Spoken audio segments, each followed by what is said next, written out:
I'm pleased to have the chance to interview Heike Drotbohm, who is a professor in the Department of Anthropology and African Studies at the University of Mainz in Germany. Very, very welcome to you, Heike. Thank you for participating. Thanks, Bridget. Your article, which I found really interesting, is called Not a Cozy Dwelling, Exploring Aspirational Anxieties and the Politics of Displacement in Sao Paulo's Squats. Perhaps you could start by telling me about the research that this paper draws on. Yes. So actually, it was a very good friend of mine who brought me to Sao Paulo in the first place. And at that time, I had just finished another recent research on the notion of care, but that was carried out in transnational Cape Verdean fields. And I had already developed an interest in the field of humanitarian aid, in which the notion of care also played a key role. And so caring for and caring about is different means of providing physical, technical, emotional, social ways of support in constellations always considered asymmetric. So I was curious to find out more about the difference in constellations mainly shaped by notions of kinship on the one hand, and constellations mainly shaped by notions of politics and law on the other hand. So when I was moving around in Sao Paulo, I found a large diversity of institutions providing care to migrants reaching the city. Not only those of classical humanitarian aid that were linked to the UNHCR, but also local NGOs, churches, municipal neighborhood initiatives, and so on. So that diversity I found really fascinating. And so I decided to follow the perspective of recent arrivals to the city through these different and often not clearly confined and distinguished spaces of care provision.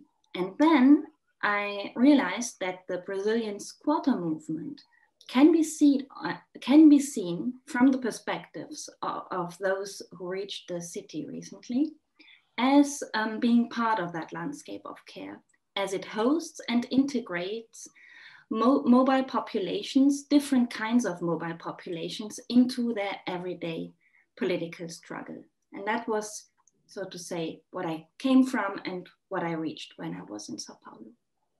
Yeah, it's really, really innovative, actually, I think. And you look at the particular position of mobile populations who then became part of the Brazilian squatter movement. So I wonder if you could tell us more about this context. Mm-hmm. So generally, when you reach that context, you realize that the Brazilian squatter movement is actually nothing new.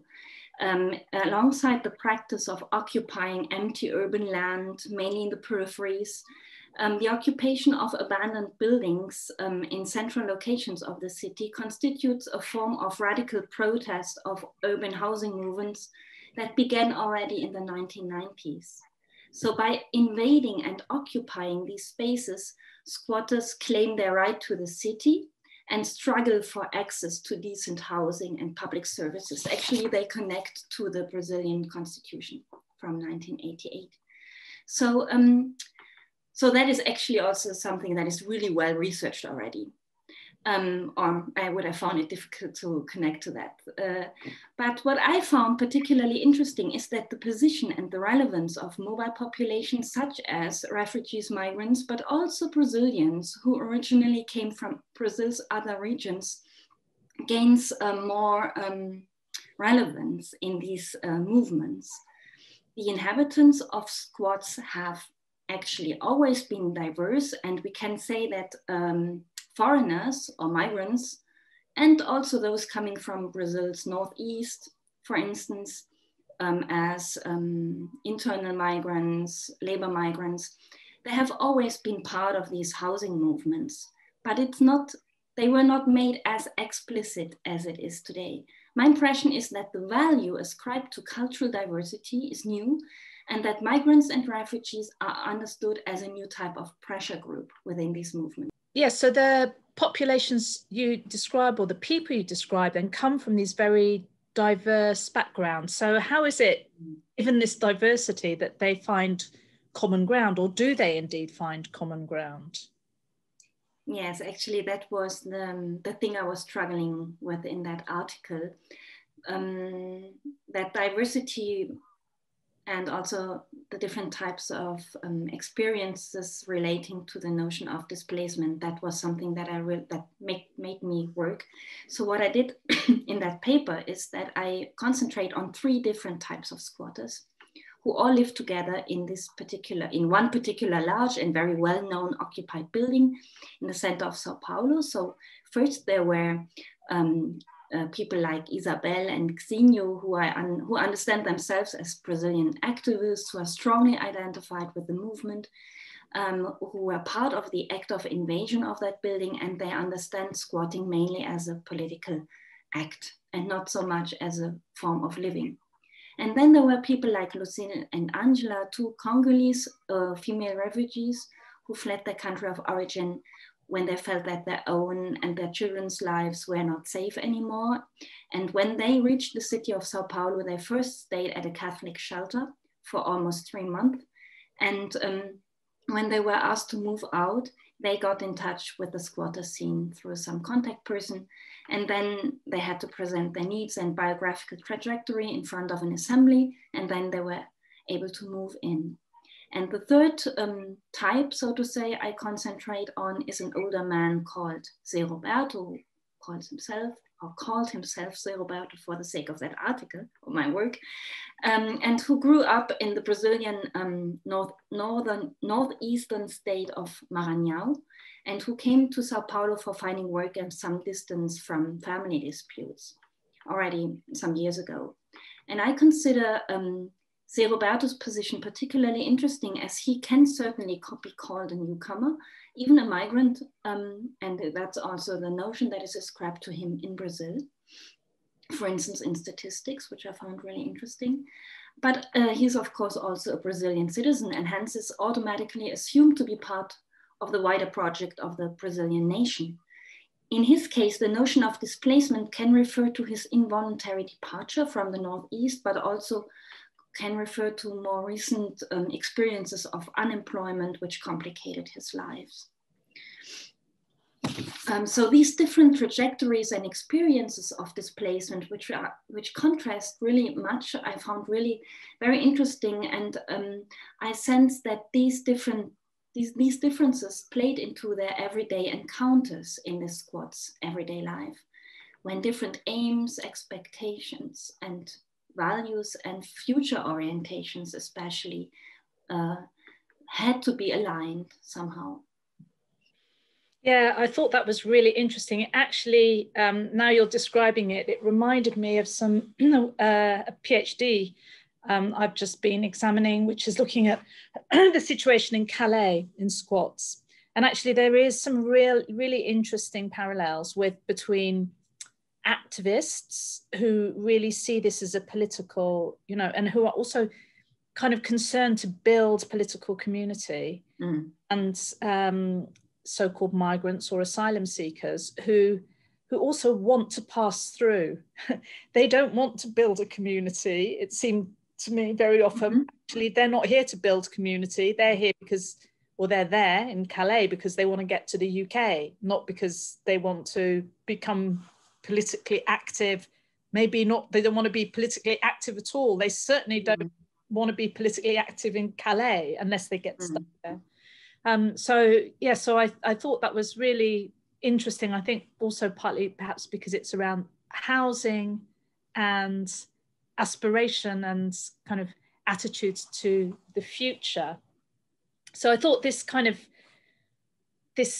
tension really between this the intentionally provisional nature of squatting as a political project, which resonates very differently for different people. I think that's a very important insight. So I wonder if you could tell us a bit more about that and about how that kind of what light that shone about the ideological differences between, crudely put, activists and squatters, though of course I don't want to kind of reify the distinction between the two. Yeah, that's one of the risks that you have to deal with when you're working with typologies also.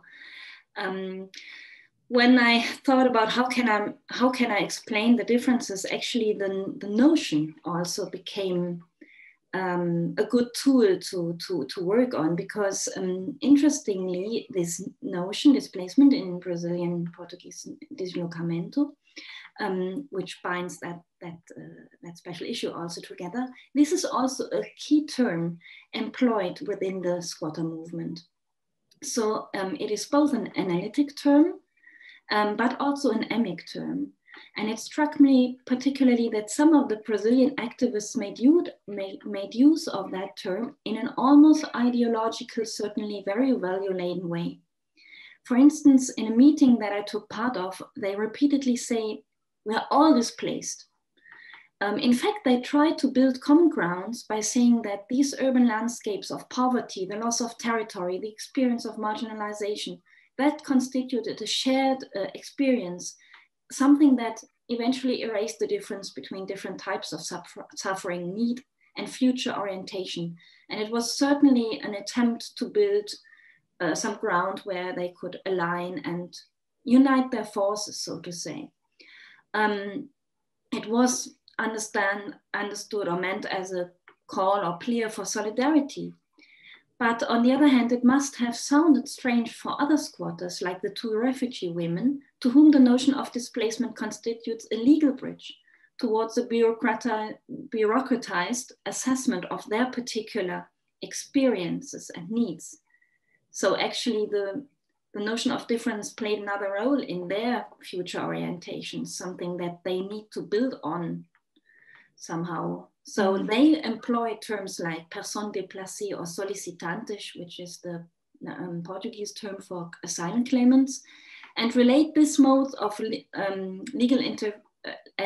these terms to notions of legal perceptions of legal integration and legal recognition. And then finally, there was Roberto, who did not use one of these terms at all. In his case, the often over-theorized language in the squats constituted an aura of authority that he was highly appreciating and even copying. And his personal political project actually did not focus on a political struggle and did not so much align with the political aims that were made important in these encounters. He concentrated mainly on his material achievements and his dream to build a house in the Brazilian Northeast where he wished to return to sooner or later. So displacement somehow bound them together as a term and as an experience, but zooming into the different interpretations and their situations from different angles, revealed a surprising diversity and even a sort of social distance, yes, in these encounters. So I think you've given us some clues as to the answer to my next question, but it would be interesting to hear you talk a bit more about how the idea of aspiration can help us better understand displacement. Aspiration, so my idea was, if we consider displacement as an experience, albeit very different, very heterogeneous, but it is an experience, what does it bring about? And I tried to connect it to a notion of aspiration that was actually introduced by Appadurai in his book, The Future as a Cultural Fact from 2013. And there he suggests, which I found really fruitful, that aspirations are an unevenly distributed resource and are part of a cultural regime within which people function.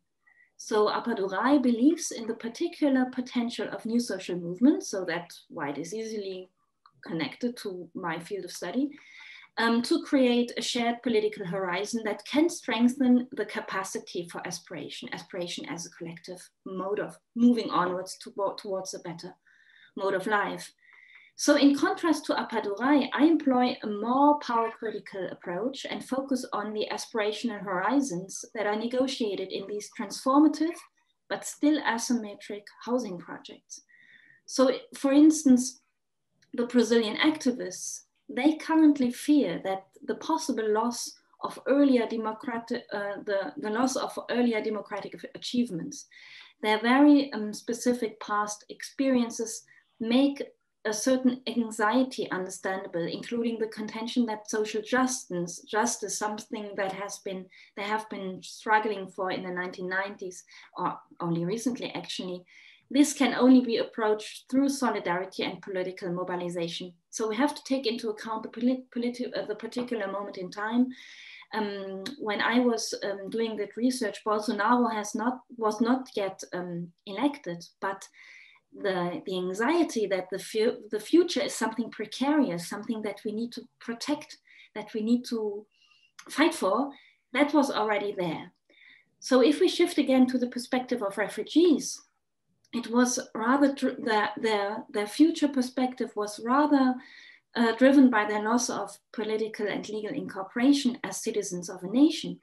And for them, different formalized and bureaucratized modes of encounter under conditions of involuntary collectivization can serve as compensatory forms of emplacement within the broader context of overcoming their experiences of political exclusion.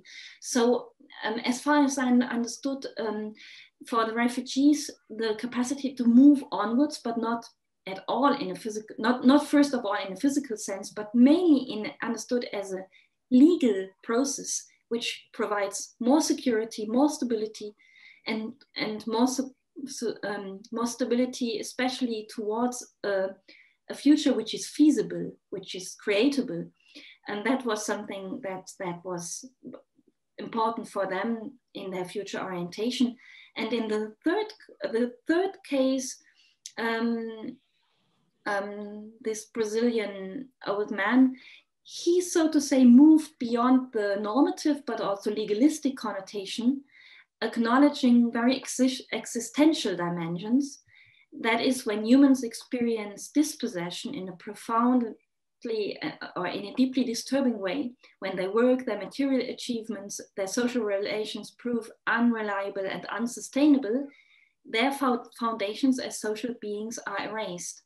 And in that sense, his case was somehow the most disturbing one, because he built some future orientation, but in the course of our regular encounters, it showed that that was completely unreliable.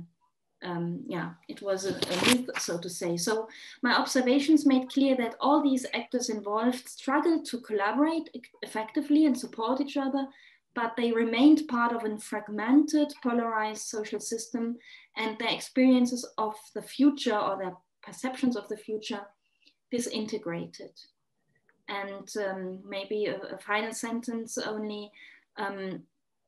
It was the tension between differently positioned perceptions and orientations that are understood as key component of this aspirational regime, returning to that notion of the regime that was introduced by Appadurai.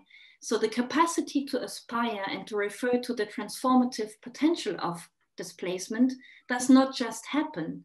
That is what revealed these three cases, but it is the precious, very precious resource that has to be extracted, so to say, ultimately reifying social difference once again.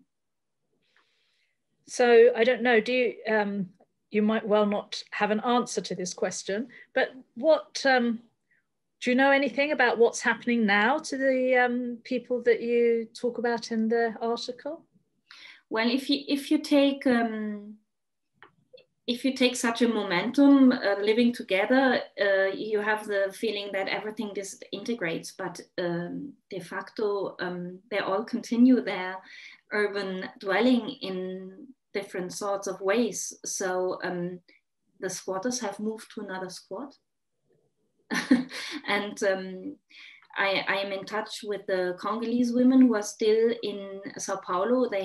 They were planning to continue their moving. Actually, they wanted to move north to the US, but in the end that didn't happen, and they're still there, living in another squat, which is much less connected to a social movement, but much less politicized. They have a much calmer way of living together. And Ser Roberto, I lost contact a little bit, but I am sure that if I would be able to go to Sao Paulo again, it would be not so complicated to identify him or identify where he is. But yeah, he's not so much connected via WhatsApp or Facebook or so. So I would need to be there in order to know where he lives or where he sleeps. This is rather a perception of sleeping. Where does he spend the night? Where does he spend the days? And but he's well known, and that's how you would connect to him. Yeah, so life goes on. Thank you very much, Heike. That was really interesting, and I'm looking forward to seeing the article actually in print. So thank you for joining us. Thanks, Bridget. It was a great experience to be here and to present my work. I appreciate that a lot.